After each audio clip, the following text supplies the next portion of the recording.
નમસ્કાર વિદ્યાર્થી મિત્રો, આજે આપણે ધોરણ 7માં અંગ્રેજી વિષયમાં supplementary lesson 2 the art of white washing પાઠની ચર્ચા કરીશું, જેમાં આપણે આગળ શબ્દાર્થ જોઈ ગયા છીએ. હવે આપણે પાઠનું ભાષાંતર જોઈશું. તો પેરેગ્રાફ છે પહેલો. It was Saturday a holiday. Holiday એટલે કે રજાનો દિવસ. It was Saturday a holiday. શનિવાર રજાનો દિવસ હતો. There was no school and no homework to do. Homework એટલે કે ગૃહ કાર્ય. There was no school and no homework to do. શાળાએ જવાનું નહોતું અને ગૃહ કાર્ય પણ કરવાનું નહોતું. Tom was very happy. Happy એટલે કે ખુશ. ટોમ ખૂબ જ ખુશ હતો. But just then aunt Polly called him and said. But just then aunt Polly called him. પરંતુ તેટલામાં જ પોલી કાકીએ તેને બોલાવ્યો. કોલ એટલે કે બોલાવવું. પરંતુ એટલામાં જ પોલી કાકીએ તેને બોલાવ્યો એન્ડ સેડ અને કહ્યું, લુક હિયર ટોમ. આમ જો Tom, today you are not going out to play. આજે તારે બહાર રમવા જવાનું નથી. I want you to white wash this whole fence. Whitewash એટલે કે ધોળવું. હોલ એટલે કે આખું અને ફેન્સ એટલે કે દિવાલ અથવા તો વાડ. I want you to white wash this whole fence. મારી ઈચ્છા છે કે આખી દિવાલને તું ધોળી નાખ. પોલી કાકીએ કહ્યું કે આમ જો ટોમ, આજે તારે રમવા જવાનું નથી. મારી ઈચ્છા છે કે આખી દિવાલને તું ધોળી નાખ. Take this bucket of white wash and this brush. Bucket એટલે કે ડોલ. આ લે ચૂનાની ડોલ અને આ brush. And set to work immediately. Set એટલે કે ગોઠવાઈ જવું અને ઇમિડિયેટલી એટલે કે તરત જ, અને તરત જ કામે ગોઠવાઈ જા. Tom look at the fence and then at the bucket. ટોમે પહેલાં દિવાલ સામે જોયું અને પછી ડોલ સામે જોયું. લુક એટલે કે જોવું. ટોમે પહેલાં દિવાલ સામે જોયું અને પછી ડોલ સામે જોયું. સચ a big fence and such a lot of white wash. આટલી મોટી દિવાલ અને આટલો બધો ચૂનો. Tom felt very sad. Sad એટલે કે ઉદાસ થઈ જવું.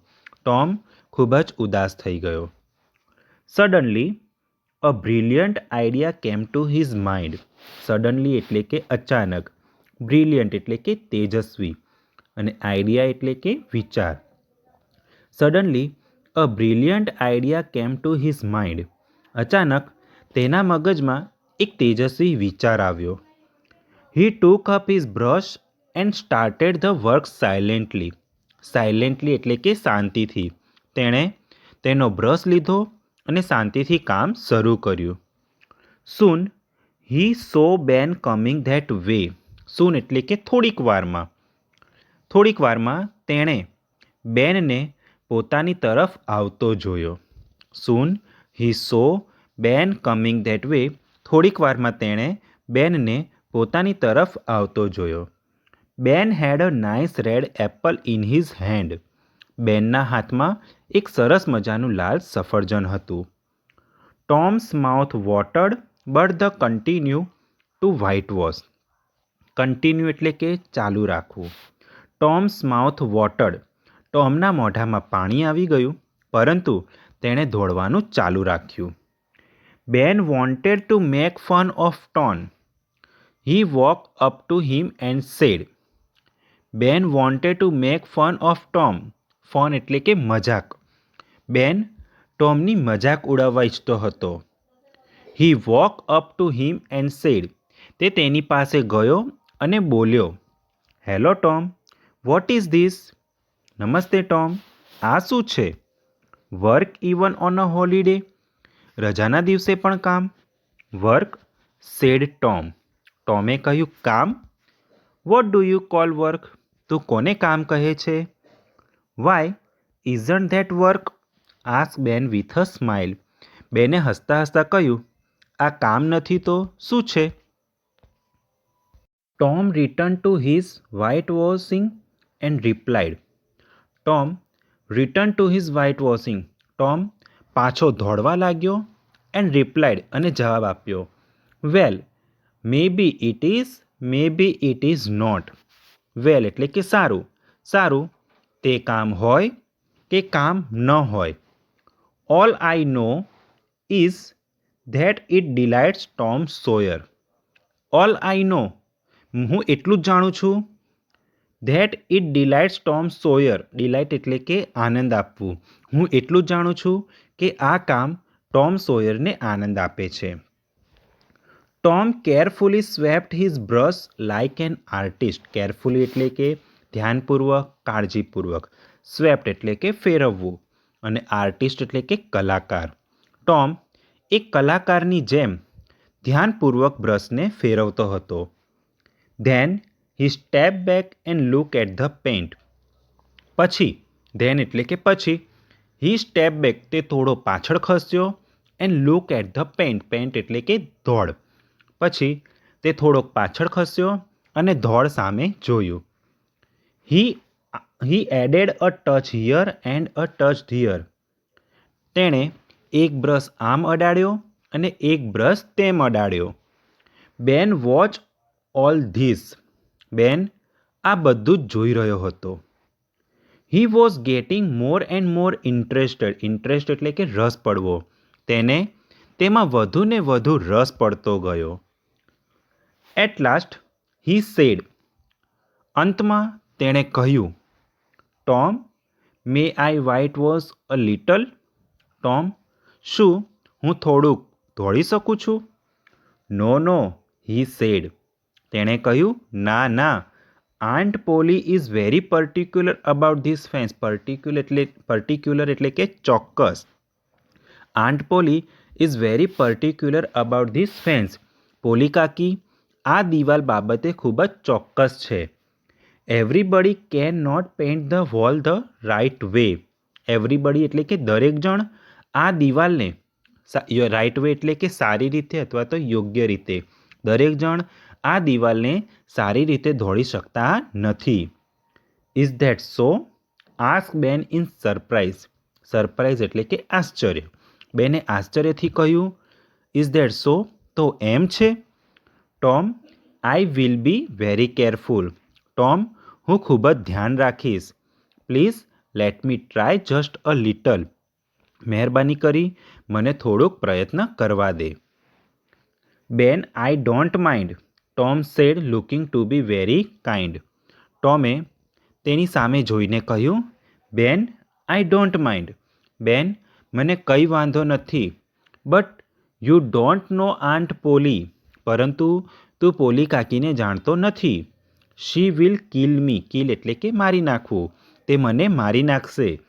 શી wants me and me alone to do it. Alone એટલે કે એકલું. She wants me and me alone to do it. તેમની ઈચ્છા છે કે હું એકલો જ આ કામ કરું. I will be careful Tom.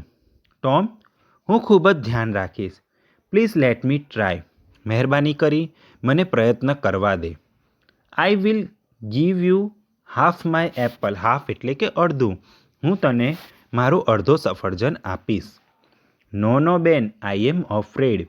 ના ના બેન મને ડર લાગે છે. Tom I will give you the whole apple. Whole એટલે કે આખું. ટોમ હું તને આખું સફરજન આપીશ. Tom gave Ben the brush and took his apple. ટોમે બેનને બ્રશ આપ્યો અને તેનો સફરજન લઈ લીધો. Ben set to work in the hot son.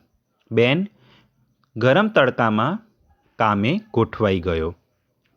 Tom sat down happily in the shade of a tree and ate the apple. Happily એટલે કે ખુશીથી. શેડ એટલે કે છાંયડો.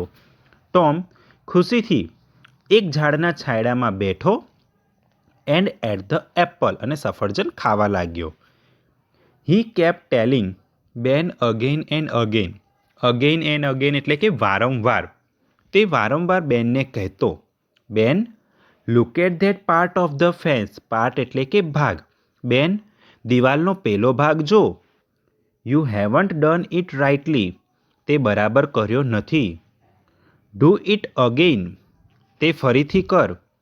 ઓર aunt Polly will be angry, નહીતર પોલી કાકી ગુસ્સે થશે. Poor Ben sweated in the sun for a long time, બિચારો બેન લાંબા સમય સુધી સૂર્યના તડકામાં કામ કરવાથી પરસેવાથી રેબઝેબ થઈ ગયો. વેન બેન વોઝ ટાયર્ડ, ટાયર્ડ એટલે કે થાકી જવું, જ્યારે બેન થાકી ગયો, Tom allowed Billy to white wash, ટોમે બિલીને ધોળવા માટે આપ્યું. Billy gave a kite to Tom, બિલીએ ટોમને એક પતંગ આપી. વેન બિલી વોઝ ટાયર્ડ, જ્યારે બિલી થાકી ગયો, Johnny got his turn for a pair of marble, turn એટલે કે વારો, અને પેર એટલે કે જોડ, અને માર્બલ એટલે કે લખોટી. વેન બિલી વોઝ ટાયર્ડ, જ્યારે બિલી થાકી ગયો, Johnny got his turn for a pair of marble, બે લખોટીઓની જોડ માટે જોનીનો વારો આવ્યો. Thus every boy paid a price to get a chance to white wash the fence. Pay એટલે કે ચૂકવવું, પ્રાઇઝ એટલે કે કિંમત, અને ચાન્સ એટલે કે મોકો. આમ thus every boy paid a price to get a chance to white wash the fans. આમ દિવાલ ધોળવાનો મોકો મેળવવા માટે દરેક છોકરાઓએ કિંમત ચૂકવવી પડી. They came to laugh at Tom, but Tom made them work.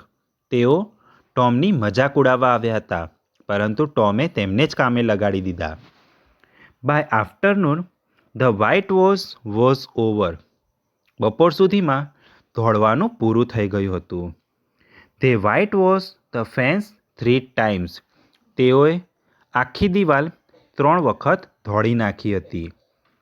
Tom earn a number of plaything એટલે કે રમવાની વસ્તુ, અને અર્ન એટલે કે મેળવવું અથવા તો કમાવવું. ટોમે ઘણી બધી રમવાની વસ્તુઓ મેળવી. He got 12 marbles, a tin soldier, a dog collar, the handle of a knife and a big key without a lock. તેણે 12 લખોટીઓ, ટીન સોલ્જર એટલે કે પતરાનો સૈનિક, ડોગ કોલર એટલે કે એક કૂતરાના ગળાનો પટ્ટો, the handle of a knife એટલે કે એક ચપ્પુનો હાથો, and a big key without a lock અને તાળા વિનાની ચાવી મેળવી. તેણે 12 લખોટીઓ, એક પતરાનો સૈનિક, એક કૂતરાના ગળાનો પટ્ટો, એક ચપ્પુનો હાથો અને એક તાળા વગરની ચાવી મેળવી. At last when the white was over, છેવટે જ્યારે ધોળવાનું પૂરું થયું, Tom proudly went inside the house. Tom ગર્વથી મકાનની એટલે કે ઘરની બહાર ગયો, ઇનસાઇડ એટલે કે અંદર. ટોમ ગર્વથી ઘરની અંદર ગયો એન્ડ સેડ અને કહ્યું, aunt poly, May I go out to play now. Poly કાકી, હવે હું બહાર રમવા જઈ શકું છું? How much white wash have you done? તે ધોળવાનું કેટલી વારમાં પૂરું કર્યું છે? All of it I have finish the white wash. મેં ધોળવાનું પૂરું કરી દીધું છે. વોટ? ફિનિશ? શું પૂરું થઈ ગયું? Let me C. ચાલો મને જોવા દો. Aunt poly vent outside. Poly કાકી બહારની બાજુ ગયા. She was really surprised. તેમને ખરેખર આશ્ચર્ય થયું. The whole fence was nicely white wash. આખી દિવાલ ખૂબ જ સરસ રીતે ધોળાઈ હતી. Well Tom, she said. તેમણે કહ્યું, સરસ Tom. Your work is excellent. Excellent એટલે કે ઉત્તમ. તારું કામ ખૂબ જ ઉત્તમ છે. Now you can go and play. હવે તું રમવા જઈ શકે છે. Come back home early. ઘરે વહેલો પાછો આવજે. Aunt poly ટૂક out the best apple from the basket.